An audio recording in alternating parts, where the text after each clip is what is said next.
ناظرین السلام علیکم۔ پروگرام کسی اور زمانے کے خواب میں آپ کو خوش آمدید کہتے ہیں۔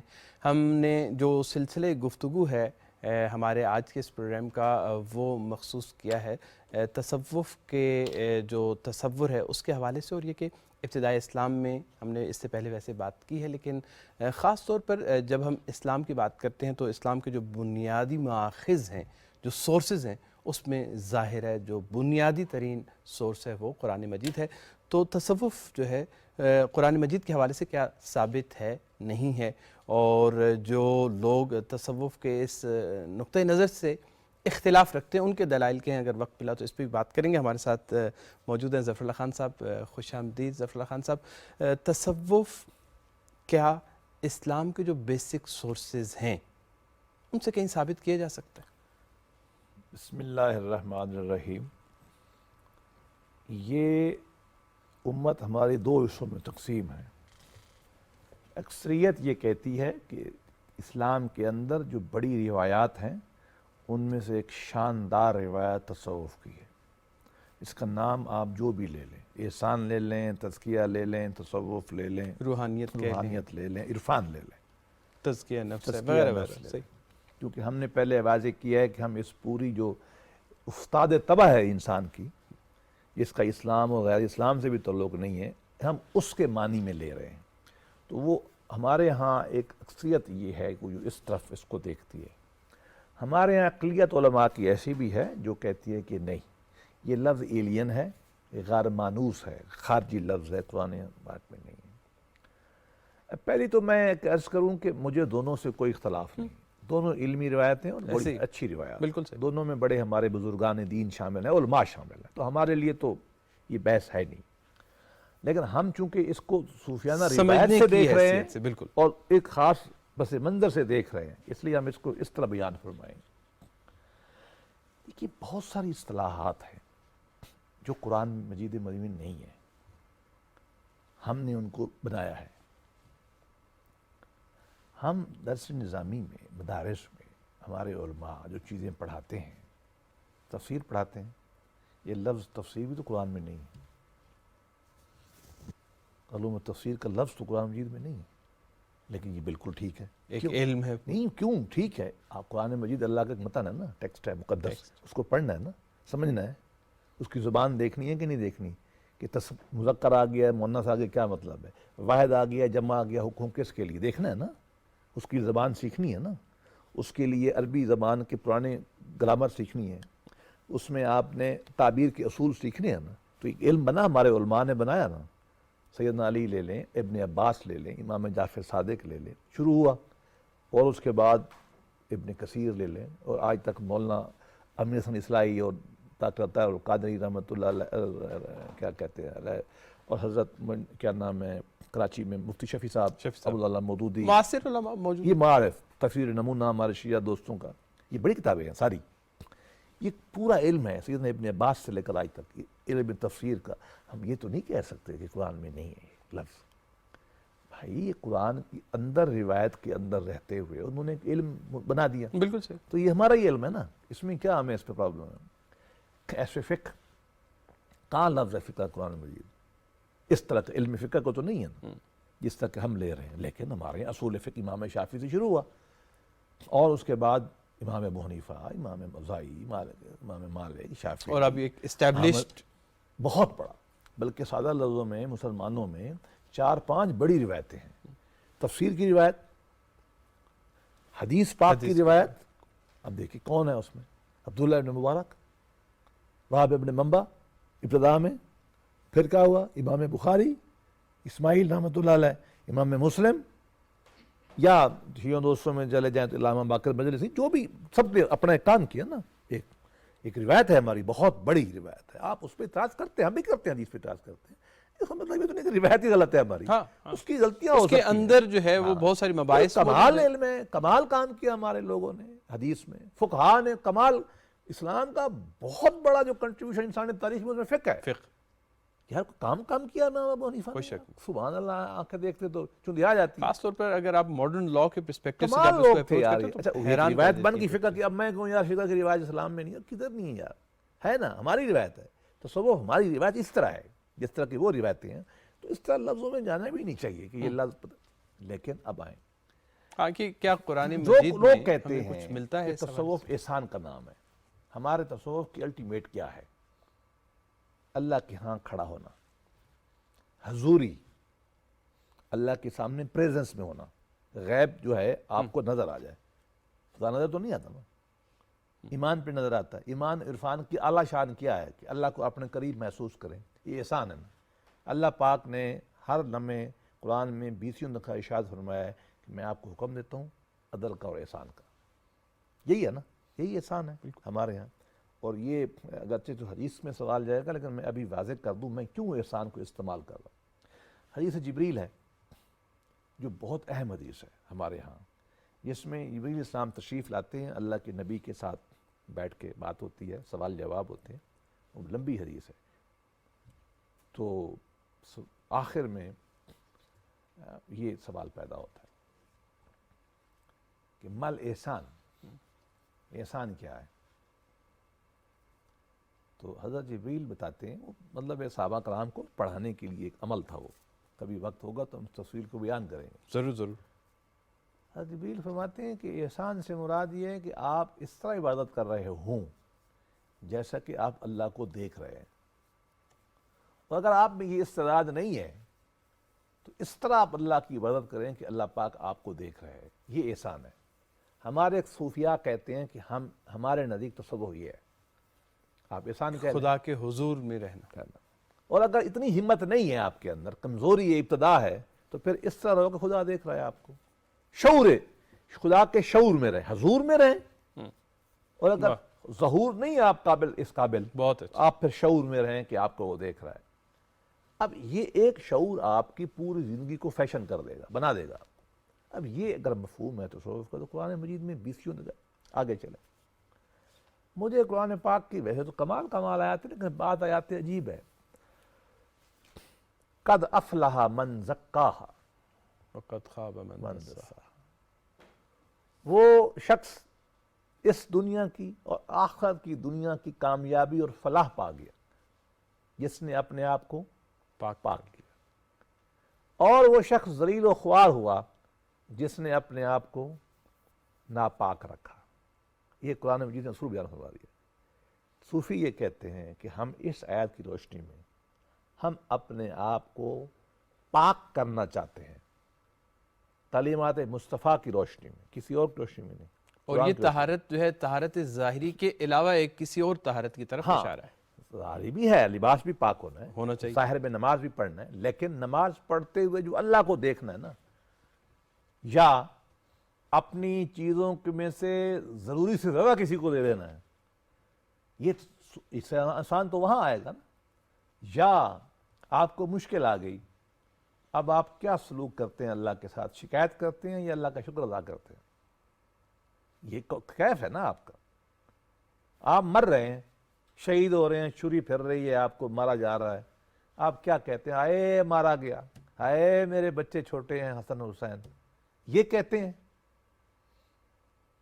ہے میری فلاں بیٹی، یہ کہتے ہیں؟ یا آپ کہتے ہیں رب کعبہ کی قسم میں کامیاب ہو گیا؟ یہ سوچ پیدا کس نے؟ اس طہارت نے پیدا کی ہے جس تزکیہ نے یہ بتایا کہ دنیا بیکار ہے، یہ قبضہ کرنے کے لیے ہے، بیکار اس سینس میں ہے، ان کو استعمال کرنا ہے ہائر پرپز کے لیے، پرپز ہائر ہونا چاہیے۔ یہ جو سوچ ہے نا، یہ ہمارے ہاں یہ صوفیانہ سوچ ہے، وہ کہتے ہیں ہم نے تو اس آیت سے لیا ہے۔ اب یہ آیت بہت واضح ہے، آپ نام جو بھی رکھ لو، قد افلح، وہ کامیاب ہو گیا۔ فلاح جو ہے نا عربی زبان میں، یہ سکسیس سے بڑے معنی میں آتا ہے۔ اچھا، ہاں، اس سے مراد سکسیس بھی ہے، کامیابی بھی ہے، اس سے مراد ویلفیئر بھی ہے۔ ہاں جیسے ہم بالکل ویلفیئر کہتے ہیں، فلاح و بہبود دونوں کے معنی میں آتا ہے۔ اللہ میاں نے جان بوجھ کے لفظ استعمال کیا ہے، میں ابھی آؤں گا اور لفظ بھی اللہ نے استعمال کیے ہیں، لیکن فلاح میری رائے میں اگر آپ مجھ سے ایک لائن میں پوچھیں دین کیا ہے، ایک لائن میں، اور مجھ سے یہ بھی پوچھیں کہ ایک لائن میں تصوف کیا ہے، میں یوں کوشش کروں گا، انسان کی دین و دنیا کی فلاح کے لیے جو اللہ نے نبی کے ذریعے طرز عمل دیا وہ دین ہے۔ یہ دین کی تعبیر ہے میرے نزدیک، تصوف کی بھی کوشش کر لیتے ہیں۔ انسان کو خدا کے حضور اور شعور میں کھڑا کر کے اس کے بشری تقاضوں کو کنٹرول کر لینا، یہ تصوف ہے۔ بشری تقاضوں سے مراد یہاں پہ نفسانی حد سے آگے دیکھیں نا، عثمان ابن مظعون ہے نا رضی اللہ آئے، سنا حضور نے، پتہ چلا، پوچھا ہوگا کہ میں تو ساری رات نماز پڑھنا چاہتا ہوں۔ اللہ کے نبی نے کیا فرمایا؟ یہ کام آپ نہیں کر سکتے، میں سارا روزہ رکھنا چاہتا ہوں۔ اللہ نے فرمایا آپ یہ کام نہیں کر سکتے۔ کیوں کریں گے آپ کا نفس نہیں ہے، بل نفس کا علیہ کا حق کن، یہ آپ کے نفس کا آپ پہ حق کے خلاف ہے۔ تو گویا کہ نفس سے مراد یہ ہے۔ اچھا قرآن مجید میں آئے ہیں، دیکھیے ایک قرآن مجید کا اوورآل ایک فریم ورک ہے دنیا کا، وہ کیا ہے کہ رہنا آپ نے یہاں ہے، اچھے اعمال آپ نے یہاں کرنے ہیں، ریوارڈ آپ کو آخرت میں ملے گا۔ یہ کانسیپٹ ہے نا مذہب کا، ہر مذہب کا ہے، ہمارا تو یہ کانسیپٹ ہے دین اسلام کا۔ ہم نے بقول اقبال کے اس کے مسلمان کی تعریف کرتے ہو کہتے ہیں اس کے مقاصد جلیل، امید قلیل۔ میری امیدیں جو ہے نا کہ 4 کوٹھیاں ہوں یا 1 ہوں، مرسڈیز ہو یا عام گاڑی ہو، ٹھیک، 15 سوٹ ہو یا 1 ہو، کہتا ہے ادھر مسلمان چھوٹا سوچتا ہے، مقاصد بڑے ہیں۔ وہ کہتا ہے میں دنیا پوری میں تعلیم پھیلا دوں گا، میں تمام دنیا سے غریب مٹا دوں گا، میں بڑی شاندار مسجد قطبہ اس میں نہ ہے نا یہ فکر اقبال کا، مسجد قطبہ میں عبد الرحمن سے کہے وہ مسجد بنا دے گا، اور تہذیب غرب کو اس وقت کو مغلوب کر کے تہذیب اسلامی 800 سال وہاں لگا دے گا اسپین میں، لیکن خود سادہ رہے گا۔ یہ جو تصورات ہیں، حیات الدنیا الا متاع الغرور، کہ یہ جو حیات ہے نا میری لائف ہے، یہ جو 50 60 80 90 سال کی ہے، اس میں جو کچھ بھی مادی ایلیمنٹ ہے، یا اس میں عہدے کا ایلیمنٹ ہے، شہرت کی ایلیمنٹ ہے، زندہ رہنے کا 1000 سال اپنا ایک ایلیمنٹ ہے، یہ غرور ہے، ڈیلوژن، یہ ریئلٹی۔ غرور جو ہے اردو میں ذرا مختلف تکبر کے معنوں میں معنی میں استعمال ہے، کرتے ہیں، عربی لیکن زبان میں ڈیلوژن وہمے کا معنی، واہمہ، دھوکہ دھوکہ ہے، ادھر نہ جاؤ، اپنے آپ کو دھوکہ دینا۔ اب جو بات یہ سمجھ لیتا ہے آدمی، ہم اس کو صوفی کہتے ہیں، وہ کہتا ہے مجھے اس چیز کی کوئی دلچسپی نہیں، آپ مجھے بتائیے ابو بکر صدیق جو ہے، میں مال و دولت کے خلاف نہیں ہوں، میری رائے میں مال و دولت کا ہونا مستحسن ہے، لیکن بشرطے کہ آپ زندگی کوئی بڑا کام کر رہے ہیں اس کے درمیان میں وہ بھی مل جائے، کیونکہ زندگی تو بڑی مختصر سی ہے نا، آپ نے انسانیت کے لیے کام کرنا، کاروبار لازم ہے کرنا، لیکن دیکھ رہے ہیں ان کا فرسٹ آپشن کیا تھا۔ حضرت علی کا مشہور ایک شعر ہے، مجھے بڑا پسند ہوتا ہے، جب کبھی کبھی غربت ہوتی تھی نا تو اپنے آپ خوش کرنے کے لیے بھی شعر پڑھتا تھا میں۔ رضینا بالقسمت جبار فینا، ہم اپنے رب نے جو ہمارے بارے میں قسمت بنائی ہے اس پہ ہم راضی ہیں۔ کیا؟ لنا علم وللجہال مال، مجھے باب العلم بنا دیا، مجھے علم دے دیا، ان لوگوں کو پیسہ دے دیا، میں خوش ہوں۔ مراد کیا ہے؟ روح اس کی روح یہ ہے کہ آپ کے سامنے اگر چائس آ جائے، چائس شعوری طور پر، تو آپ نے کس کو پسند کرنا ہے؟ مادہ غیر مادہ، روح مادہ، پیسہ یا علم؟ تو یہ جو تصور ہے نا جن لوگوں نے اس کی طرف زور دیا وہ ہمارے صوفیات تھے۔ قرآن پاک کی ان آیات، دوسری آیت قرآن پاک کی دیکھیں، اما من خاف مقام ربہ جنتان، کیا خوبصورت آیت ہے۔ جو اللہ کے سامنے کھڑا ہونے سے ڈرا اس کو ہم 2 جنتیں دیں گے۔ ایک نوجوان ہے، رات کی تنہائی میں بیٹھا ہے، ایک کوئی گناہ کرنے کا سکوپ ہے، اس کے دماغ میں آتا ہے کہ یہ کر لوں تو پیسہ بہت ملے گا، یہ کروں تو نفس کی خواہش پوری ہو جائے گی، اور اس کے دل کی پنہائیوں سے یہ آواز اٹھتی ہے کہ نہیں، یہ کام نہیں کرنا۔ کیوں؟ مجھے ایک دن اللہ کے سامنے کھڑا ہونا ہے۔ یہ جو اس وقت کا یہ سوچ ہے نا، یہ تزکی و احسان کی سوچ ہے، ہم اس کو صوفیانہ سوچ کہہ سکتے ہیں۔ تو قرآن مجید میں اس کے بارے میں بے پناہ، ایک اور آیت میرے ذہن میں آ رہی، قرآن مجید میں ایک آیت کو، ایک مفہوم کو بہت بار بار بیان کیا گیا ہے، وہ کیا ہے؟ وہ یہ ہے کہ یہ مال، یہ دولت، یہ آپ کے لیے ٹیسٹ ہے، فتنہ ہے، فتنہ، فتنہ عربی زبان میں ٹیسٹ کے معنی میں آتا ہے، چیک کرنے کے معنی. ہم آپ کو ایک معاملہ ہے کہ آپ کو چیک کر رہے ہیں، اب ہمارا ٹیسٹ ہے. یہ آیات جو ہے صوفی اس کو اس طرح انٹرپریٹ کرتے ہیں، ہمارا ٹیسٹ ہے کہ ہم نے یہاں کیسے رہنا ہے. کہ یہ تمہارے مویشی، یہ تمہارا مال و دولت، یہ سب کھجوریں، باغ، باغ، مقامات، خوبصورت گھوڑے. گھوڑے. قرآن پاک نے لمبی لسٹ بتائی ہے. یہ ساری چیزیں جو ہم نے آپ کو دے رکھی ہیں، کیوں دے رکھی ہیں؟ یہ امتحان ہے کہ دل اس کے اندر لگاتے ہو، یہ دل کہیں اور ہے. اگر دل ان چیزوں کے اندر لٹکا ہوا ہے، انسانیت اور خدا کی حضوری پیچھے ہے، تو یہ ٹھیک نہیں ہے. اگر ان تمام چیزوں کے اوپر چڑھ کے دل اللہ کی طرف ہے تو پھر آپ کامیاب ہیں.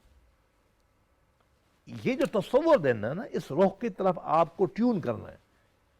یہ تزکیہ ہے، یہی احسان ہے، یہی تصوف ہے ہمارے ہاں. آگے چلیں. سورہ ملک میں غالباً ایک بڑی عجیب سی آیت ہے، بڑی خوبصورت سی آیت ہے.